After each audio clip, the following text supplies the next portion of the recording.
What's going on, everyone? Welcome back to the JT Sports Podcast, aka JT Sports Live. I'm your host, JT. If you haven't already, make sure that you leave a like and subscribe to the channel if you haven't already. We upload NFL and college football videos daily. We go live at 5 p.m. Eastern Time every day, Monday through Friday. I got a very exciting episode for you guys. We're going to be discussing why the Patriots offense will improve under new offensive coordinator Bill O'Brien. A lot of people are really irritating me with their take on Bill O'Brien and what his role is going to be with the New England Patriots. Eric Bieniemy, I think that his success is largely going to determine if the Commanders make it to the postseason or not. How the Atlanta Falcons can make it to the playoffs, you guys already know I'm not really a huge believer in the Falcons going into this year, but I'm going to put my opinions aside and I'm going to lay out the game plan for how Atlanta can make it to the postseason and prove me wrong. And lastly, who will win the ACC this year, man? The Vegas odds have been going back and forth between Florida State and Clemson. It's most likely going to come down to one of those teams. Can FSU dethrone Dabo Swinney and the Clemson Tigers this year, man? Let's start off with this, right? A lot of people don't know what the F they're talking about when it comes to the New England Patriots hiring Bill O'Brien as their OC. And I say what the F just to keep it PG-13, but I'm not going to make any promises that I'm going to be able to keep this segment PG-13 because a lot of the opinions surrounding Bill O'Brien and the Patriots bringing him in to replace Matt Patricia have been really wrong, to say the least. I mean, people make it seem like Bill O'Brien is the Patriots head coach or he's finna be their general manager. Like, the Patriots hired Bill O'Brien to call the plays on offense. Did you not see how bad their offense was last year?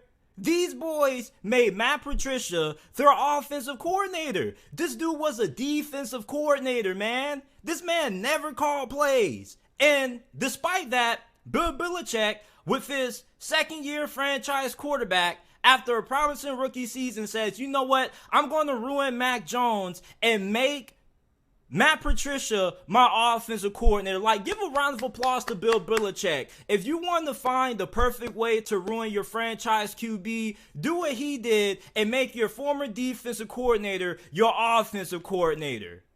I mean, there's no way the Patriots offense can be any worse under Bill O'Brien than what it was under Matt Patricia, man. And people make it seem like Bill O'Brien is a crappy coach, bro. This dude is actually a really solid football coach. During his time with the Houston Texans, they weren't losers his whole entire tenure there. They won the AFC South multiple times. Not just that, but they made multiple playoff appearances. And let's not forget that Bill O'Brien, this dude won a playoff game with Brock the Giraffe Osweiler.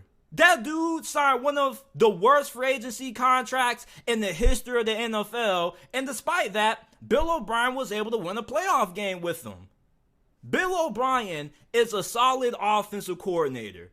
And if you are an Alabama fan, you may not have been the biggest fan of Bill O'Brien, but the dude definitely wasn't terrible. If you have to grade Bill O'Brien and his job as Alabama's offensive coordinator on a letter grade scale of A through F, you probably most likely will give him a B to maybe a B plus at best.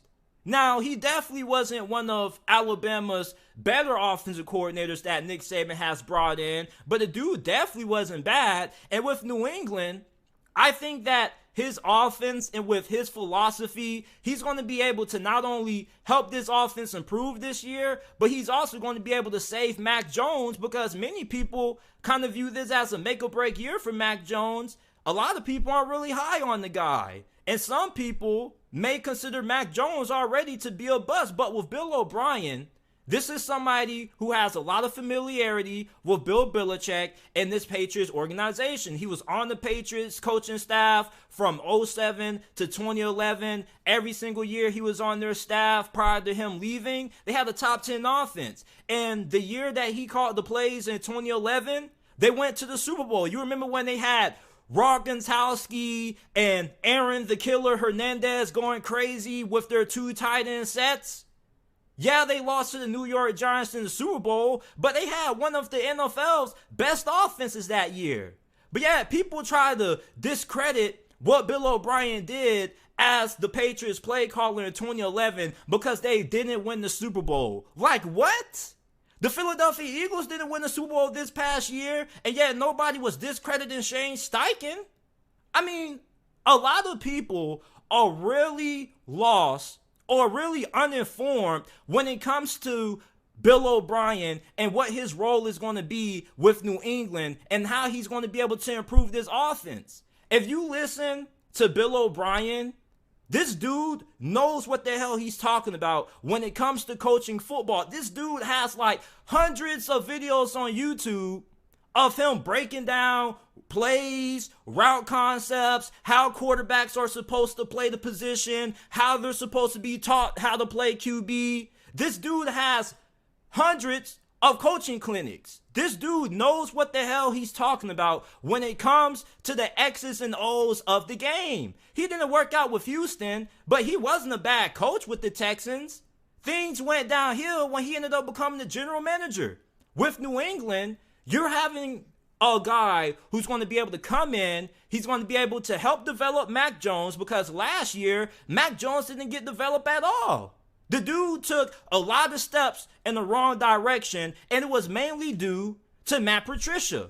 Bill O'Brien is somebody who specializes in being able to coach up QBs. Now, he may not have the greatest track record with quarterbacks in the past, such as Brock Osweiler, Tom Savage, but you got to look at what he has right now in front of him. And what he has right now in front of him is Mac Jones, a quarterback who perfectly fits what Bill O'Brien wants to do offensively. Bill O'Brien, I was listening to one of the videos that somebody had put out at another coaching clinic that he had did years ago, describing what he wants out of his quarterback. He wants a quarterback that's, one, accurate with the football. That's one of the most important. He doesn't care if you're not a great athlete or if you don't have the strongest arm. All he cares about is how accurately you can throw and distribute the football. That's what Mac Jones does really well. The second thing that Bill O'Brien wants out of his starting quarterback is a guy who is able to properly be able to process defenses. That's something that I think Mac Jones does a pretty solid job of. That was one of the reasons why he was a first-round pick coming out of Alabama, because he was probably one of the best quarterbacks coming out of that draft when it came to his ability to process and read defenses.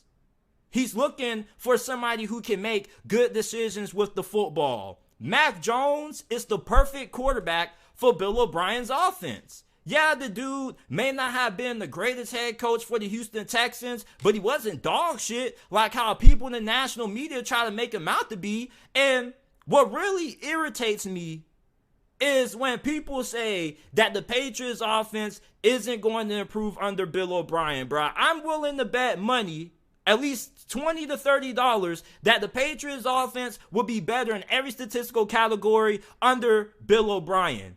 It was amazing that they were even able to win the amount of games that they did with Fatty P calling the plays last year, dog. There's no way this Patriots offense can get any worse than what it was last year, because last year was peak terrible. I mean, Bill O'Brien is a guy who has a lot of familiarity with New England, their organization, and what Bill Belichick wants to do offensively. Now, they may not be the most talented team in this division or in the NFL when it comes to their personnel. The receiving core is less to be desired. They got Devontae Parker. You have Tyquan Thornton, who you spent the high draft pick on in the previous year's draft. You do have two promising rookie wide receivers that many Patriots fans are excited about, and Pop and Kayshon Boutte. And your running back position, you got Rhamondre freaking Stevenson. He was pretty much the only reliable weapon that you had on offense last year. At least Matt Patricia knew how to use Rhamondre Stevenson. That's the only thing that you can give Matt Patricia credit for, was Rhamondre Stevenson's breakout year. Now, I'm not saying that the Patriots are going to have an elite offense under Bill O'Brien. As a matter of fact, I expect their offense to be average to maybe slightly above average at best. But if you're a Patriots fan, you're okay with having an average offense because an average offense is good enough to get you into the playoffs maybe. You already know that the Patriots defense is going to be really good.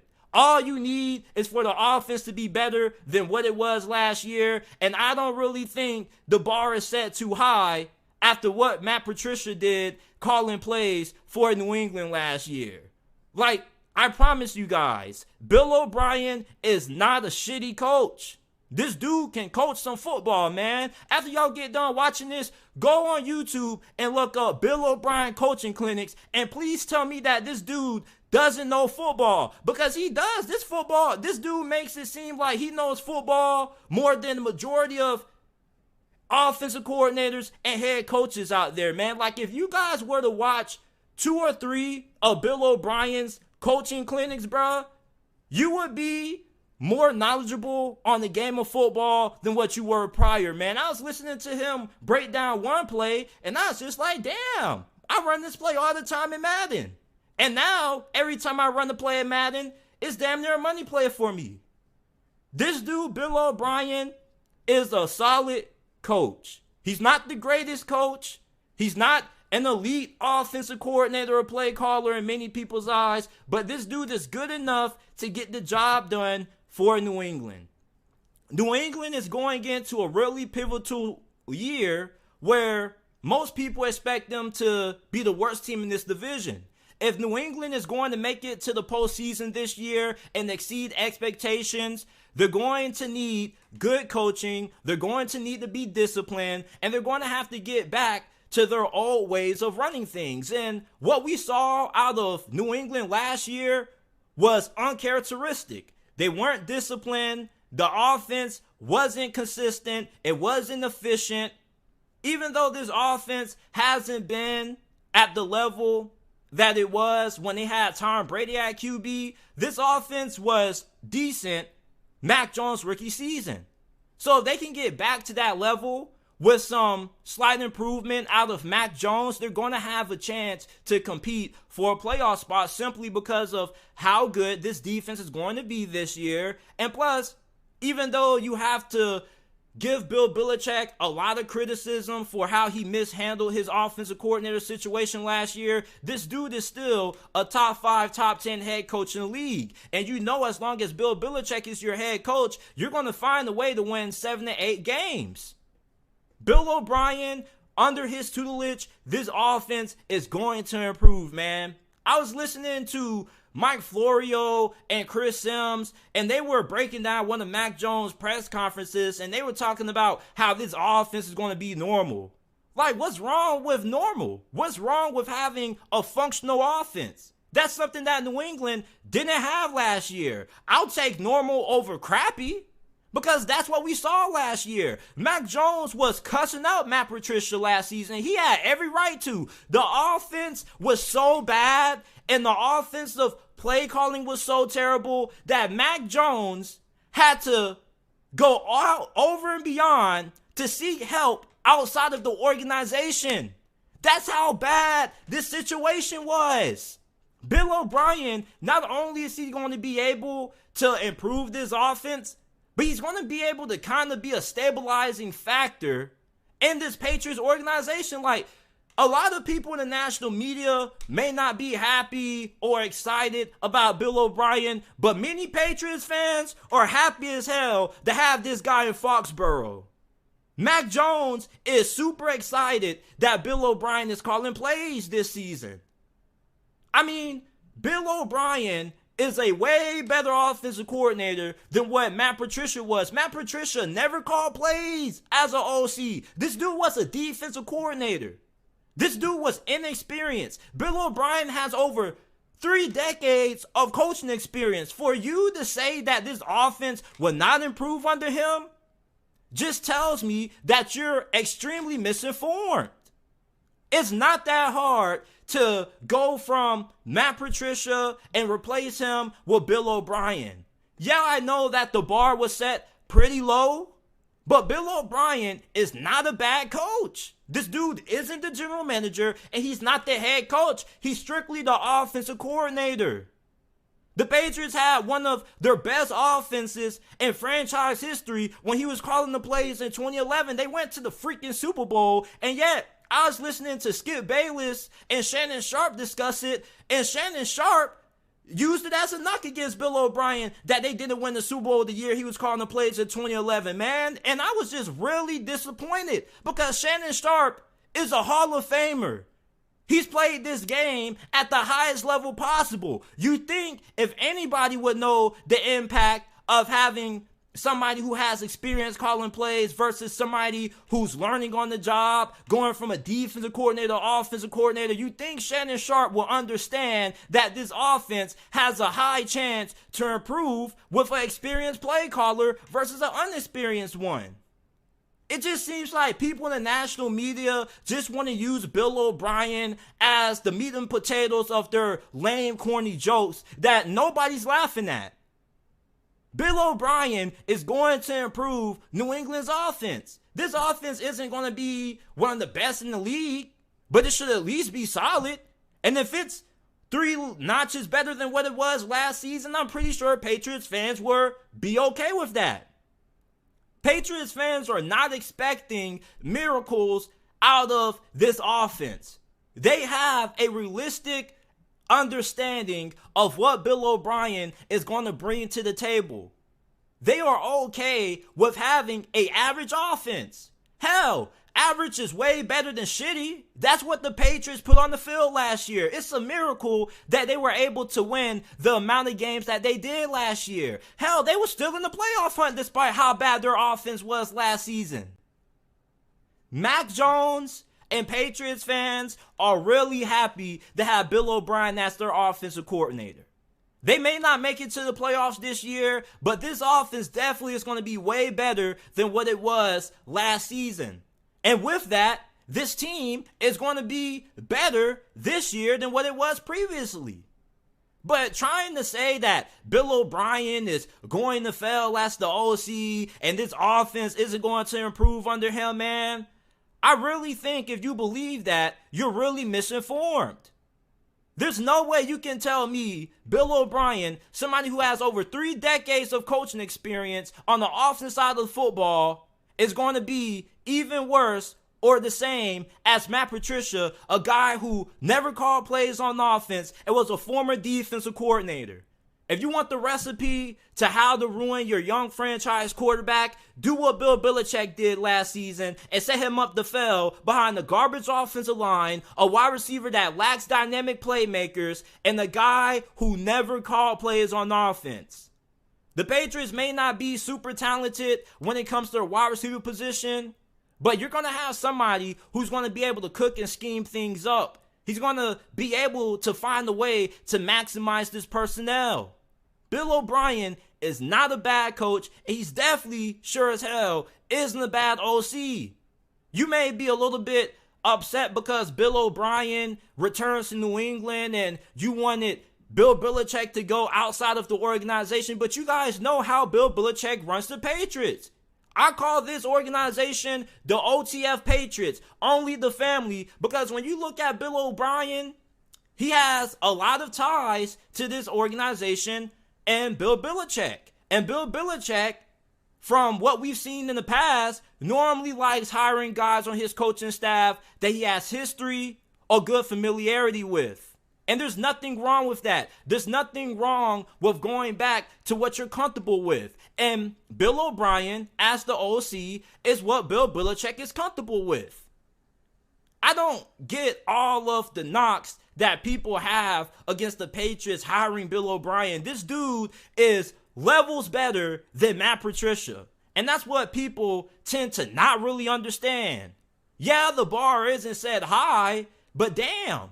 You mean to tell me that you don't think this offense isn't at least going to be a tad bit better at worst than what it was last year? Bill O'Brien, on his worst days calling plays, is still a better offensive coordinator than Matt Patricia. And that says more about how terrible this offensive coordinator situation was than it does Bill O'Brien. This dude is not a bad coach, man. Go on YouTube and look up Bill O'Brien coaching clinics. This dude knows his shit. This dude is a really good coach. He may not be the best, but I think he's a pretty good OC, and I think he most definitely is what New England needed. He's going to improve this offense. He's going to bring some stability to that quarterback room. Now that you're going to have somebody who's going to be more respected in Mac Jones' eyes because he actually knows what he's doing. Mac Jones was blowing up on Monday Night Football against the Chicago Bears, just giving it to Matt Patricia because the dude didn't know what he was doing. The dude was calling stupid plays, and he was setting New England up to fail. When you have a team that's not all that talented, you need good coaching, or at least solid coaching, to be able to maximize that personnel. The more talented of a team you have, the less effective you kind of need the coaching to be at times. But when you have a team that isn't all that talented, you need elite coaching to be able to put those guys in the proper situations or the proper roles to succeed. I.e., Brian Dabo with the New York Giants. This dude had Isaiah Hodgins cooking. Matt Patricia would have never had the Giants offense functioning at the level that it was under Brian Dabo if he was the OC. This dude, Bill O'Brien, is a solid coach. In my opinion, he's going to be a good OC for New England this year, and that's why I'm not counting out the Patriots this season. But that's a conversation for another day. The Patriots offense is going to improve under Bill O'Brien, and I'm really annoyed at the takes I'm hearing from people in the national media. People in the national media don't know what the F they're talking about when it comes to Bill O'Brien, fam. And it's really annoying. You guys get paid millions of dollars to talk about this shit. You're considered an analyst. You're supposed to be able to break down the game and help the fans have a better understanding of what they're watching. But instead, you get on national media, you spew incorrect facts, and for most of the people that's talking about Bill O'Brien, they must not have watched too many Patriots games if they think that this offense is not going to improve under him. This dude has 31 years of coaching experience on the offensive side of football. I'm pretty sure he's going to be better than the guy who never called plays on offense and was a former defensive coordinator. Let's stick on the topic of offensive coordinators, man. Eric Bieniemy, now you guys already know I'm really high on Eric Bieniemy. And many people in the national media have been going to war for this guy for over the last 3 years that Eric Bieniemy should be an NFL head coach. Like, literally, bro, there's literally people that I believe right now in the national media that are willing to protest for Eric Bieniemy being a head coach. And this dude had a really significant impact on the Kansas City Chiefs, winning the couple of Super Bowls that they have won when he was on Kansas City staff over the last 5 years. There were 2 plays in this past year's Super Bowl in the Chiefs' win over the Eagles where they scored 2 touchdowns in the red zone due to a play that Eric Bieniemy saw on film that the Philadelphia Eagles defense struggled to stop. And he ended up seeing that on film. He ended up bringing it to Andy Reid's attention. They put it in the game plan. And that play was a large reason why they ended up beating Philadelphia. And if you don't know the play I'm talking about, it's that little motion play that they have where they send the guy in motion and he comes right back out. They scored 2 touchdowns off that play. Eric Bieniemy is a really bright offensive mind. And if this dude is as good as a coach as many people on ESPN, FS1, and whoever else make him out to be, he should be able to elevate Sam Howell. People were getting really upset at me because I said that Sam Howell is going to have the best season out of all the second-year QBs. And my reasoning for that was because of Eric Bieniemy's tutelage. If you have a good offensive coordinator, he's going to be able to elevate the play of the whole entire offense. Washington has a really good team around Sam Howell. They're going to have an elite defense. Their defense has been elite ever since Ron Rivera has took over as the head coach there. So all they need is for this offense to hold up and do their part, and this without a doubt is a playoff team. You got Curtis Samuel, Scary Terry, arguably a top wide receiver in the game right now. You have Jahan Dotson, who is on pace to having a really good rookie season until he got held back due to injuries. You got Brian Robinson, Antonio Gibson in the backfield. The offensive line is a little shaky, but it should improve under Eric Bieniemy calling the plays. If Washington doesn't make it to the playoffs this year, I don't want to hear any more talk and any more arguments about how Eric Bieniemy deserves to be a head coach. Because if this team doesn't make it to the postseason, 9 times out of 10, that means that this offense wasn't good. Scott Turner was not a good offensive coordinator. This offense was below average. This offense is what kept the Commanders from making it to the playoffs last year. This team went 8-1. That's what some people tend to forget at times. This team was a quarterback away or a good offensive coordinator away from being in the playoffs. And if Eric Bieniemy comes in and he ends up being as good as a head coach as many people expect him to be when he ends up getting that opportunity, there's no reason why he shouldn't be a good offensive coordinator. Andy Reid, Patrick Mahomes, Travis Kelce, and everybody who has played or coached under Eric Bieniemy has had nothing but good things to say about this dude.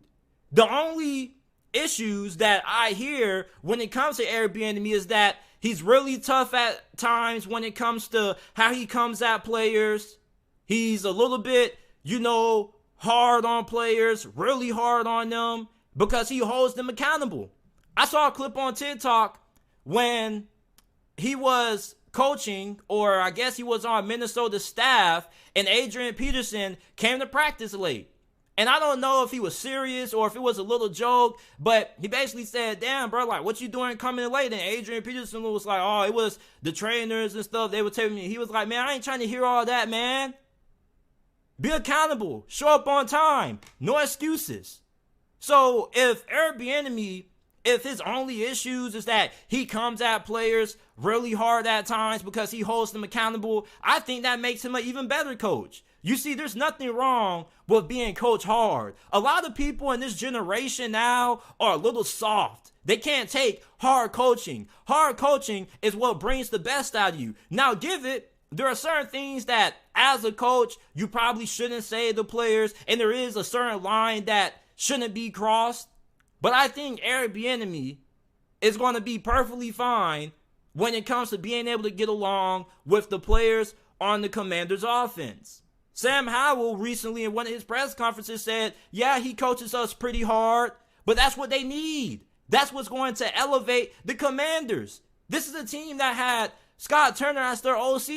He was awful. He held this team back from making it to the postseason. Now with Eric Bieniemy, somebody who is one of the better offensive minds in the game at the helm calling the plays, this offense should be able to at least be top 12, top 13 in the league this year. This is a really talented unit. I've been going back and forth with New York Giants fans for the last 2 weeks because they feel that they have a more talented offense than Washington, and no the hell you don't. There's no way you're going to tell me that Paris Campbell, Isaiah Hodgins, Jalen Hyatt are better than Jahan Dotson, Scary Terry, and Curtis Samuel. I mean, bruh, you got Daniel Jones at QB. All respect to Daniel Jones, but if Eric Bieniemy ends up being as good as a coach as many people expect him to be, Sam Howell's play should elevate. People make it seem like these players just coach themselves. No, they don't. They need to have somebody who puts them in a proper situation to succeed. You see, that's the problem with a lot of you people and why y'all record predictions always suck, because you just judge a team based on who the players are. You don't take time to dive into who is calling the plays, because the play calling and the coordinators are a large reason for some of these players' success. Some of these players leave certain teams and you never hear from them again. You want to know why? Because of different schemes that they don't fit in, or the play calling not being as good as what it was at their previous destination. If Sam Howell ends up having a good season, it's going to be largely due to Eric Bieniemy's play calling. This team has too much talent for this offense to not be good. Eric Bieniemy was a really big asset to Kansas City during his 5 years with that franchise. This dude is going to be able to elevate this whole entire team. And if this team doesn't end up making it to the playoffs, I think it's largely going to be due to this offense not being good under Eric Bieniemy calling plays. This is Eric Bieniemy's big chance to prove himself of why he deserves to be an NFL head coach. Now, I don't know why this dude can't get a head coaching job. Some people say it's because they don't know how much of Kansas City's success on offense he was responsible for. You got some people who believe that the situation with Patrick Mahomes and having Andy Reid there kind of undermined how much of an impact he had in that offense, having the success that he did. But now in Washington, if Washington's offense has any success, we know who's going to be behind it. This dude is even assigned to being an assistant coach for this team. So not only is he going to have all to say when it comes to the offense, but he's also going to have some additional responsibilities when it comes to managing this team, with duties as being the assistant coach. If the Washington Commanders make it to the playoffs, it's not just going to be because they're going to have an elite defense, but also because this offense is going to be good enough to get them there. When you got a good offense, that helps out your defense. That's what some people tend to overlook. If your defense constantly has to come back on the field due to your offense going 3 and out or not being able to sustain drives, of course it's going to hold them back. But when you have an offense that's able to take care of the football, that's able to sustain drives and be efficient, it helps your defense out because then they're not on the field for so many plays. You want a good example of this? Look at the Tampa Bay Buccaneers defense from 2019 compared to how good it was in 2020. The Buccaneers had an elite defense in 2019, but it just didn't show statistically. You want to know why? Because you had Jameis Turnover Winston turn the football over at an alarming rate. It's like every time the Tampa Bay Buccaneers got to stop on defense in 2019, 30 seconds later, after they got done sipping that cup of Gatorade, they were right back on the field. When you have an offense that can take care of the football and that can be efficient and keep drives going, it keeps your defense off the field, which gives those guys longer breaks. They don't get tired as fast. They don't get fatigued as fast. Eric Bieniemy, his impact on the Commanders this season is going to be really big, and it's going to have a large determining factor when it comes to if the Washington Commanders make it to the playoffs or not. I really believe that Eric Bieniemy's success is going to make or break the Washington Commanders this season. If this guy ends up being phenomenal calling plays for Washington, like how many of us expect him to be, the Commanders, without a doubt, are going to be a playoff team because they already have a top 5 defense. I mean, their defensive line is arguably the best in the NFL. You can say it's just as good as the 49ers or the Philadelphia Eagles. You may not know that because how many of you guys are really watching the Washington Commanders? Come on, man. Like, this defense is elite. It's been elite nearly every single year that Ron Rivera and Jack Del Rio have been up there in Washington. All they need is a good OC who can elevate this offense, and they need to have some stability at QB, which is something that they also haven't had, where they were going back and forth between Taylor Heinicke and Carson Wentz. Now you have Sam Howell, and Ron Rivera's banking on this guy being the franchise QB to lead them to the promised land. And when you have a good offensive coordinator, he's going to be able to help your young quarterback develop. He's going to be able to help your young quarterback become the guy that you want him to be to lead you to the playoffs. If Washington doesn't make it to the playoffs, I feel it's largely going to be because Eric Bieniemy was a whiff at offensive coordinator. But if they do, I think it's going to be because this offense was really good with him calling the plays. This defense already is top notch. All you need is the play calling to be there. Now, you guys already know I'm not a big believer in the Atlanta Falcons going into this season. I don't really think they're good enough to be a playoff team.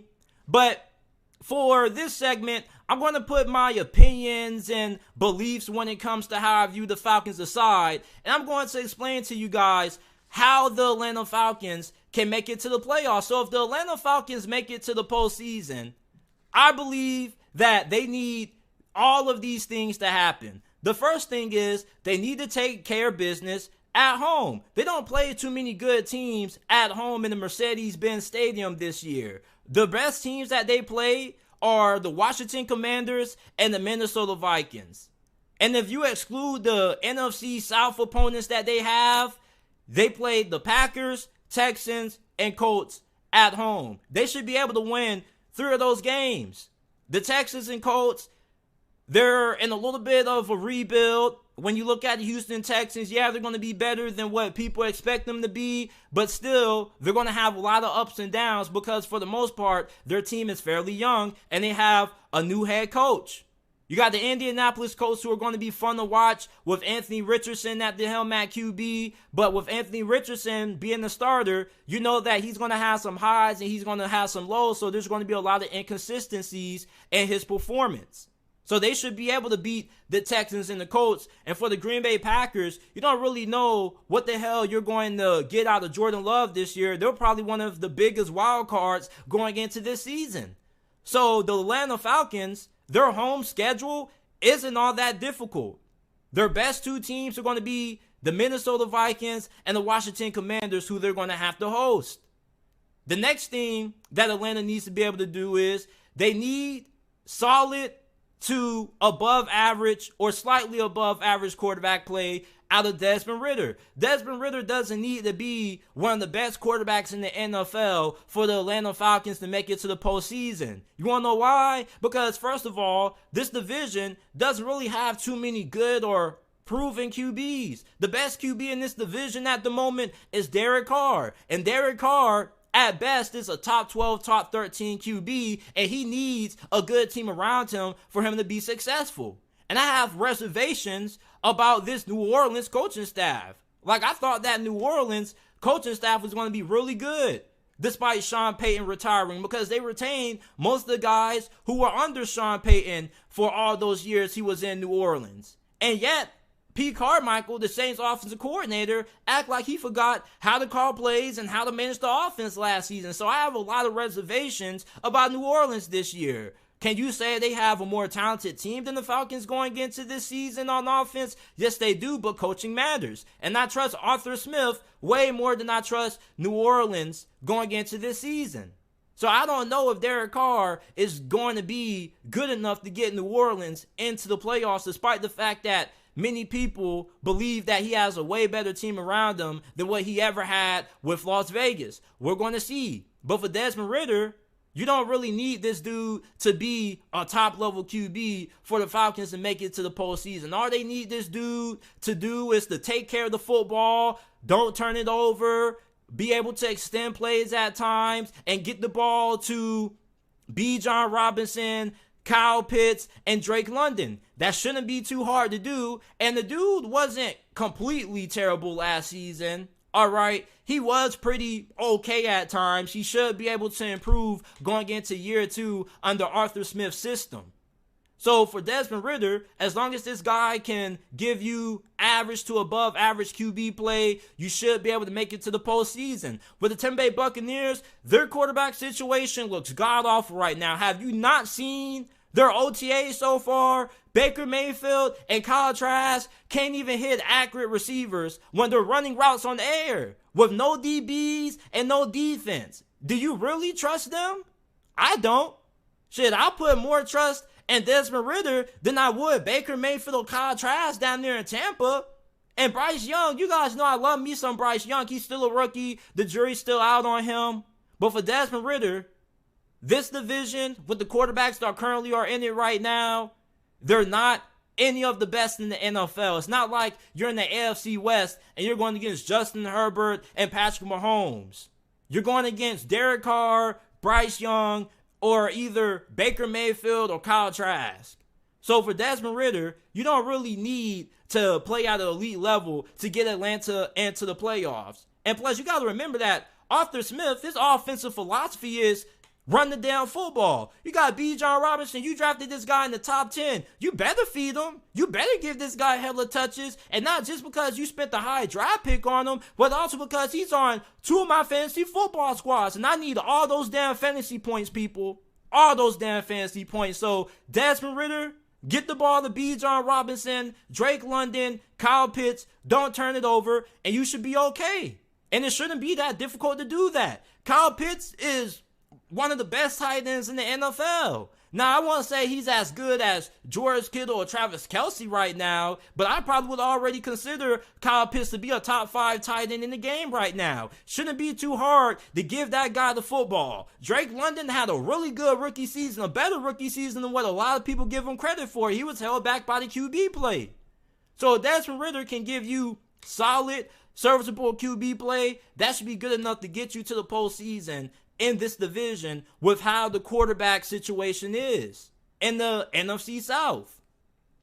Now, the next thing that the Atlanta Falcons need in order for them to make it to the playoffs this year is that this pass defense really needs to improve under this new defensive coordinator and Ryan Nielsen.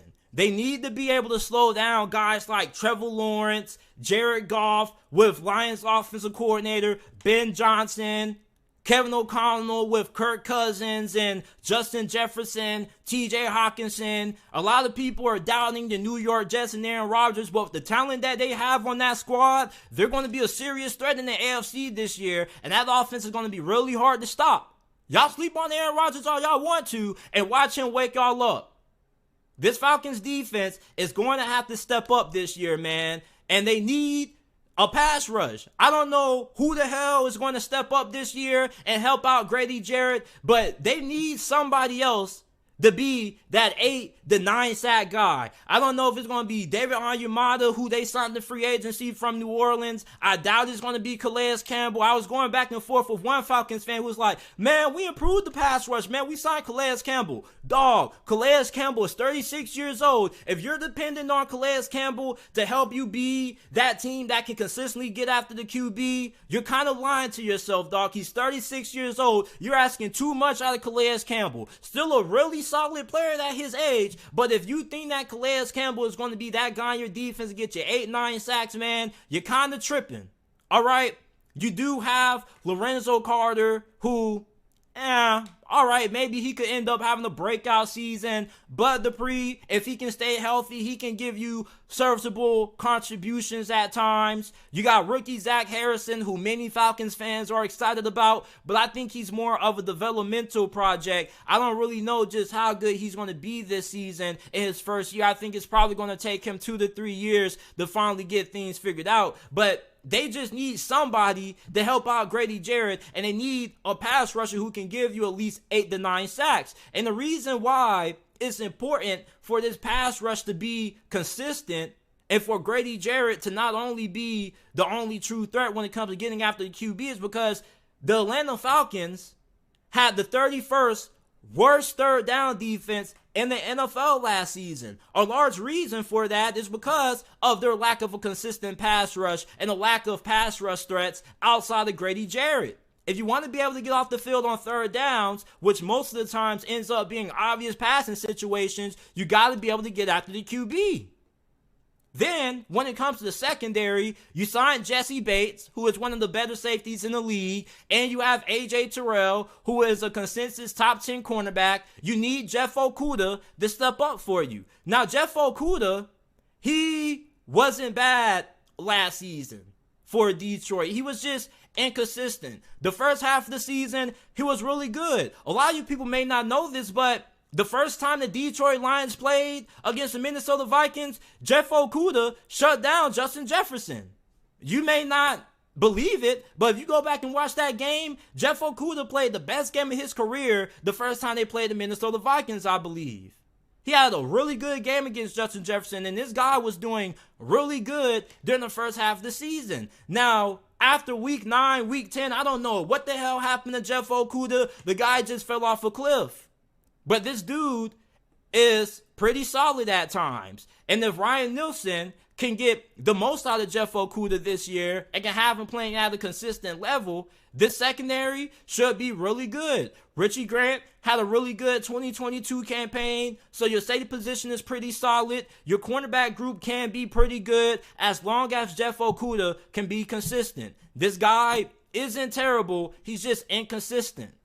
So if you can get Jeff Okudah playing at a consistent level from week 1 to week 17, your secondary should be really good, and you should be able to slow down those quarterbacks such as Trevor Lawrence, Aaron Rodgers, and Jared Goff and Kirk Cousins. Now, this is really big for the Atlanta Falcons, and this isn't something that they need to do to make it to the postseason.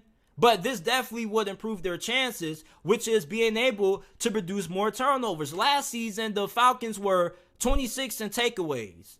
Now this year, if they don't really improve at all in that department, I don't think it's going to make or break them. But it definitely will improve their chances, because anytime you have a team that wants to run the football and that's their identity, you know that they're going to take a lot of time off the clock. They're going to keep the opposing defense off the field. They're going to gas them. They're going to get them tired, and they're going to keep the opposing offense off the field. And for the Atlanta Falcons, if this offense ends up being as good as what it should be, since they do have Bijan Robinson now, they did have one of the best run-blocking offensive lines in the league. This offense, if you give them extra possessions, they can make you pay because of their ability to chew a lot of time off the clock and to be a ball control offense.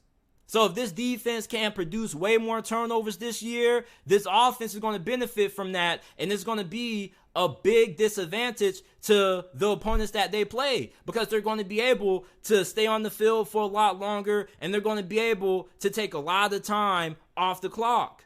So this defense, if they can produce more turnovers this season, they're going to end up being pretty good. Now, for the most part, I think for the Atlanta Falcons getting into the postseason, this is the most important. You need Arthur Smith to be able to outcoach the rest of the head coaches in this division outside of Frank Reich. I feel like Frank Reich right now is the best head coach in the NFC South. He's the most proven head coach in this division. He's the only head coach in this division that has been in the playoffs and has had some success to a certain extent. Todd Bowles, I don't think this guy is it. There are just certain head coaches who are just cut out to be coordinators. I think Todd Bowles is the prime example of that. You look at the New Orleans Saints with Dennis Allen, he's the biggest question mark on that team, in my opinion, and that whole entire coaching staff, because they didn't really look good at times last season. There were questionable decisions when it came to how they went about managing their quarterback situation between Jameis Winston and Andy Dalton. His late game clock management wasn't really ideal in the most part.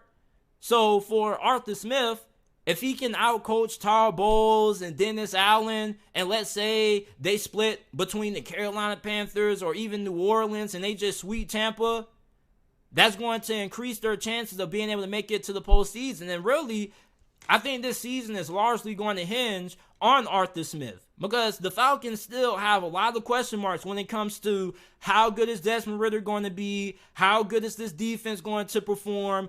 Is the hiring of their new defensive coordinator going to work out? Because if this guy, Ryan Nielsen, ends up being a whiff and Arthur Smith made the wrong hire, it's going to backfire in his face big time. Because the key to being a successful head coach in the NFL is making sure that you can hire the right guys on your staff.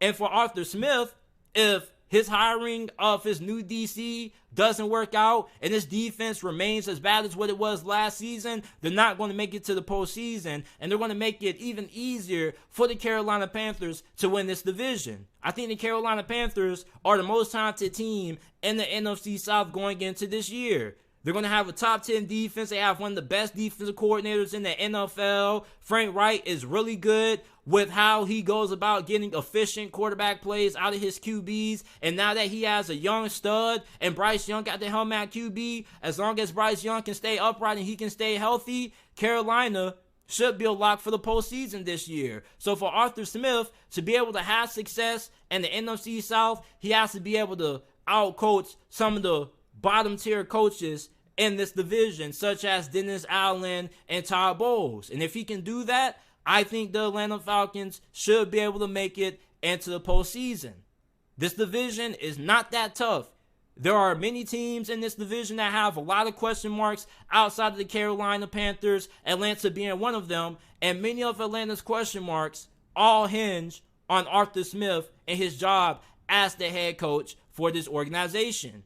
And even then, they're going to be playing against some really good teams. Minnesota is pretty well coached. They're going to have Brian Flores as their defensive coordinator. You already know that the Detroit Lions have one of the best offensive coordinators in the NFL. They have one of the best teams going into this season. If you want to be able to beat some of the best teams in the NFL, you're going to need more than talent to do so. You're going to need good coaching.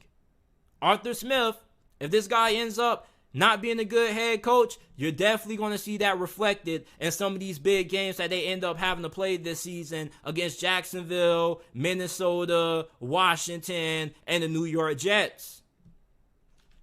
The last thing I want to talk about, and this is something that I'm so excited to talk about, who is going to win the ACC, man?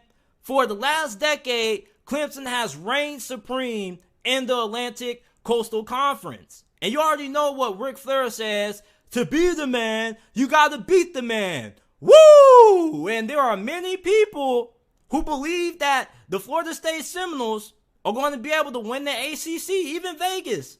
Before I started recording, at this moment, FSU is the favorite to win the ACC in 2023.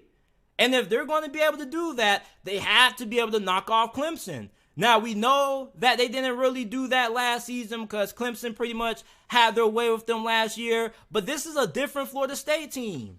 This is the most talented FSU team that we have seen in a very long time. And if you're a Clemson fan, you better not be overlooking FSU, man. FSU has a super talented team. They're stacked on the offensive line. Their offensive line was a huge question mark going into last season. It's not anymore. This offensive line is elite. It's probably the best in this conference. Clemson's offensive line was inconsistent last year. And when you look at what FSU returns, they have some of the best players in college football at their positions. Jordan Travis arguably is one of the best QBs in college football. Some people think he's going to end up winning the Heisman. Now, I don't know about all that, but he is good enough to be able to end up being a finalist for it. He's super dynamic. This guy has improved tremendously as a passer. I remember one time, there was a point where every time Jordan Travis came into the game a couple of years ago, you knew FSU was going to run the football because he couldn't throw the ball to save his life. So his development as a passer has been really incredible. You got Trey Benson coming back. You got Johnny Wilson at wide receiver. This dude is 6'7", 235 damn pounds. How the hell do you stop this? All Jordan Travis literally has to do is throw that damn football up, and Johnny Wilson's going to catch it. This dude is 6'7", 235 pounds. And I can't, for the life of me, understand how the hell Arizona State allowed this dude to lead the program. If I was Arizona State and I was whoever is the new head coach at the time that Johnny Wilson was on Arizona State's roster, as soon as he would have hit the transport, I would have said, hey, bro, you got to come back, man. What do we have to pay you to stay in Arizona State? This dude is 6'7", 235 pounds, dog. Where do you find this at? This dude should end up being a first-round pick with no questions. Not just that, but you just got Michigan State transfer Keon Coleman. It doesn't get no better than that. And you already had Jaheim Bell transfer from South Carolina. This dude is one of the most athletically gifted tight ends in all of college football. He may just be more athletic than Brock Bowers. And that may be a hot take, but Brock Bowers wasn't doing what the hell South Carolina had Jaheim Bell doing. Jaheim Bell was playing Wildcat QB. He was playing fullback. He probably could have played running back. This dude was playing tight end. You probably could line this guy up at wide receiver. This guy is literally the definition of a chess piece. You can put this guy anywhere on the offense and he's going to succeed. This FSU offense is super stacked. When you look at this defense, They returned most of their starters from last year. You got the number one or the second best cornerback coming out of the transfer portal, and Fentrell Cypress out of Virginia.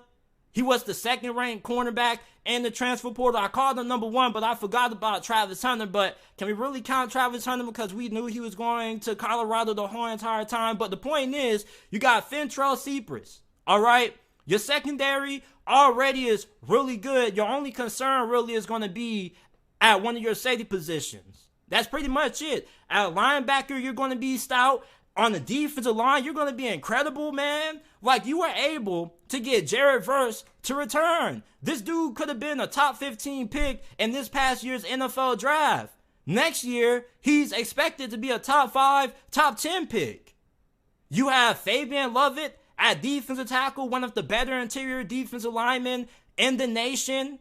For Clemson, man, like, they're going to have their work cut out against them when they play FSU this year. Now, you already know that Dabo Swinney refuses to use the transfer portal, bro. Like, I think Dabo Swinney is one of the biggest trolls in college football when it comes to how he uses the transfer portal. The only time this man uses the transfer portal is to bring back a former quarterback that transferred out of the program, bruh. Like, this man just refuses to use the transfer portal at all. He believes in player development over everything, and that's good. But when they play Florida State this year, and Florida State smacks these boys around for 4 quarters, and they end up winning the ACC, I think, Dabo Swinney's going to start rethinking his philosophy. Because here's the thing. With success comes complacency.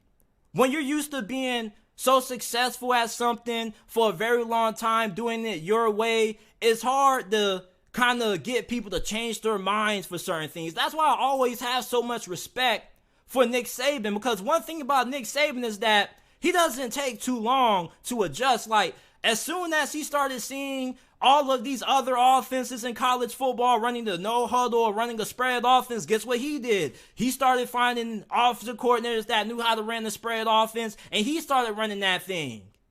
When people started using the transfer portal and NIL, Nick Saban pushed back against it, but eventually, guess what he started doing? Using the freaking transfer portal, using NIL. That's one thing that I always loved about Nick Saban. Like, this guy never hesitates to adapt. He's not really stubborn. Dabo Swinney is a definition of stubborn. This man refuses to change, and, you can't really knock him for that because it's worked. They've dominated the ACC for damn near every single season the past decade. But I think with Florida State now, with how they use the transfer portal, getting the number one ranked offensive tackle, and Jeremiah Byers out of the transfer portal, getting Casey Roddick transferred from Colorado to solidify their offensive line. You look at bringing in Keon Coleman, Jaheim Bell, and everything that they have gotten from the transfer portal this offseason. Clemson's going to see that, and they're going to be like, damn, bro, like, we could be an even better team if we were able to use the transfer portal and bring in other guys to solidify certain positions of needs. You see, that's going to be the reason why I think FSU is going to end up dethroning Clemson this season. Like, Clemson has a really good team, but they have some concerns when it comes to how good their wide receiving core is going to be.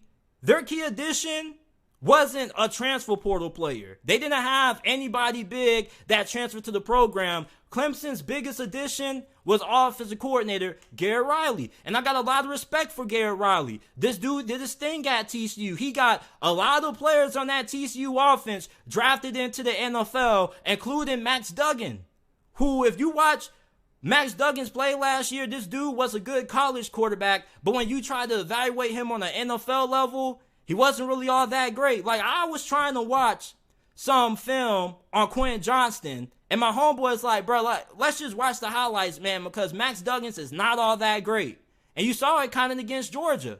So you bring in Garrett Riley, somebody who has the ability to elevate the whole entire offense and all of your personnel. That's going to be a really big plus. And you got to give Dabo Swinney a lot of props for that. Because in the past, Dabo Swinney normally was somebody who traditionally didn't really look to hire guys outside of his family circle or his coaching tree that he already has at Clemson. Normally, what Dabo Swinney does is hire from within. And when they brought back Jeff Scott, who formerly was the head coach at USF, I thought he was going to end up being their next offensive coordinator. I was like, oh man, here they go. Here they go. Hiring within, hiring and promoting within. It's going to backfire. But no, he went ahead and he robbed TCU of Garrett Riley. And that definitely is going to have a big impact on this offense. This offense is probably going to perform at a really high level compared to what it has in previous years. Many people try to put a lot of Clemson struggles on offense on DJ Uiagalelei. And even though he was a reason for why the offense wasn't good at times, the offensive coordinator didn't really do him any favors. And DJ Uiagalelei spoke out against that. He said that the scheme and the plays that Clemson was running really didn't put him in the best situation to succeed, in his opinion. And you bring in Garrett Riley, somebody who was able to elevate Max Duggan. Like, Max Duggan wasn't even the starting quarterback for TCU going into last season. So for this guy to go from backup QB to Heisman finalist under Garrett Riley shows you how good of an OC he is. And you do have Cade Klubnik, who I believe is going to be pretty good for Clemson. I don't know if he's going to end up being a top-level QB at Clemson, because judging from what I saw against Tennessee in the Orange Bowl, the stats show that he had a decent game. But if you actually go back and watch that game, I don't really think he was the greatest. And then when you look at the spring game, he didn't really do all that well. He had a really big underthrow in that spring game to one of the wide receivers earlier in that game, which could have been a touchdown if he put the ball in the proper place and that it needed to be. So I still have some reservations about how good Cade Klubnik is going to be. But I don't think the quarterback play is going to be a major issue. But going against this FSU secondary with the dogs that they have, I think that Clemson finally has a team that's going to be able to rival them. And it's been a while since there's been a team in the ACC that legitimately had a shot to win this conference. But you look at what Mike Norvell has done. I remember there was a point where this team had some really dark times. Like, there were people who were questioning if Mike Norvell should still be the head coach going into last season. These boys lost to Jacksonville State. Jacksonville State, like, do any of y'all know who or where Jacksonville State is? Like, this is an FCS school, and they went into Doak Campbell Stadium and not just beat them boys outright, but after the game, they planted their flag in the middle of their field. It doesn't get no disrespectful than that. And not just that, but this was an FCS school. So just think about how far Florida State has come. And the main knock out here on FSU isn't their talent. It's really, well, JT, they didn't really beat any highly ranked teams, and a lot of their games came down to the wire. And okay, and they were a 10-win football team. It doesn't matter how you win, as long as you win. This is a more talented football team than what it was last season. Last season, I don't think too many people expected FSU to win 10 games, but they did. All you was looking for last season was improvement. This season now, you're expecting to make a statement. You're expecting to win the ACC and potentially make it back to the college football playoffs. Something that you haven't been, or somewhere that you haven't been since that thing first got started years ago. It's crazy how the college football playoffs is about to expand, and maybe FSU might even end up being the last team of the 4-team college football playoff model to get in, after they initially were one of the first teams to be in it during its inauguration.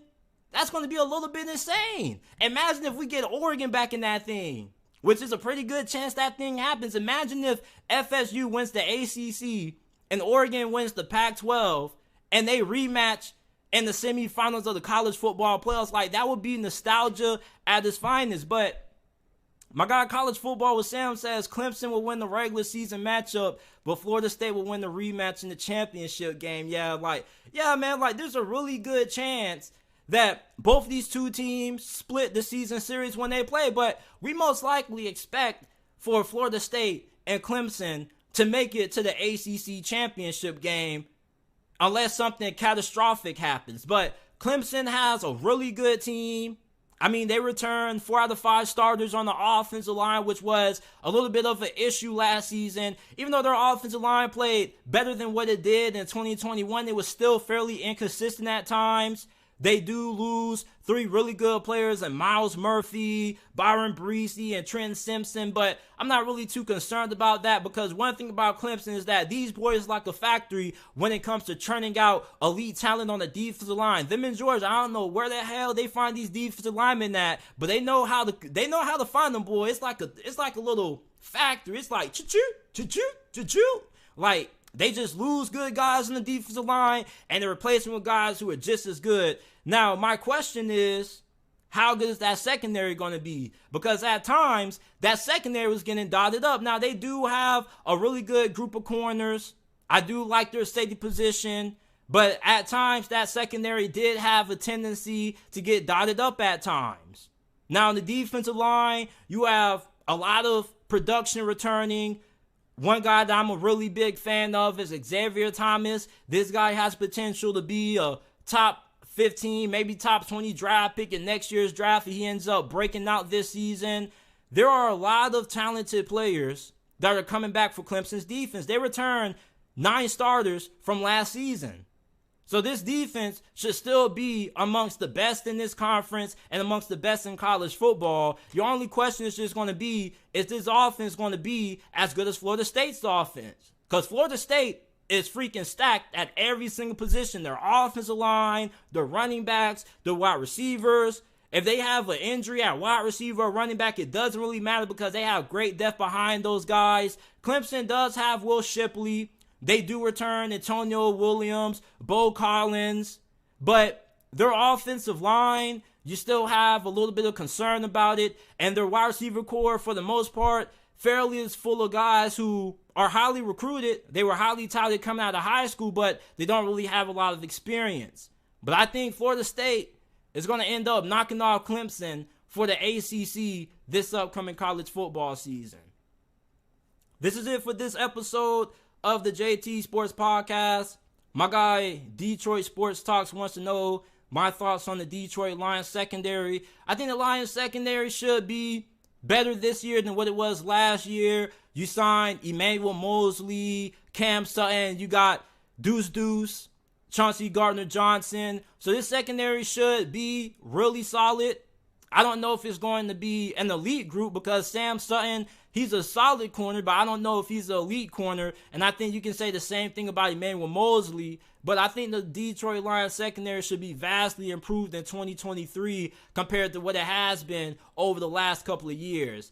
But this is it for this episode of the podcast. I appreciate you guys for tuning in. And I will see you guys tomorrow, 5 p.m. Eastern time, for another episode of JT Sports Live and the JT Sports Podcast. Leave us with the 5-star review if you enjoyed this episode. Remember that the JT Sports Podcast is not just available on YouTube. We are available on all podcasting platforms: Apple, Google, Spotify, Amazon, wherever you get your podcast from. You can find the JT Sports Podcast. Share this episode if you enjoyed on your social media